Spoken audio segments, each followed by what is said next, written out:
सब पर मेहरबान है और उसकी रहमत उसकी सारी मखलूक पर है। ए खुदावन, तेरी सारी मखलूक तेरा शुक्र करेगी और तेरे मुकद्दस तुझे मुबारक कहेंगे।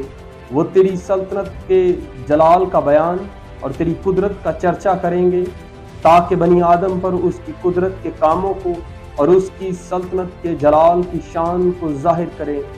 तेरी सल्तनत अब्दी सल्तनत है और तेरी हुकूमत पुश्त दर पुश्त। खुदावन गिरते हुए को संभालता और झुके हुए को उठा खड़ा करता है।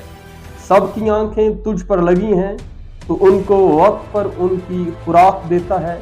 वो अपनी मुट्ठी खोलता है और हर जानदार की ख्वाहिश पूरी करता है।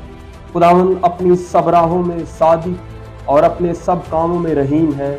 खुदावन उन सब के करीब है जो उससे दुआ करते हैं, यानी उन सब के जो सच्चाई से दुआ करते हैं, जो उससे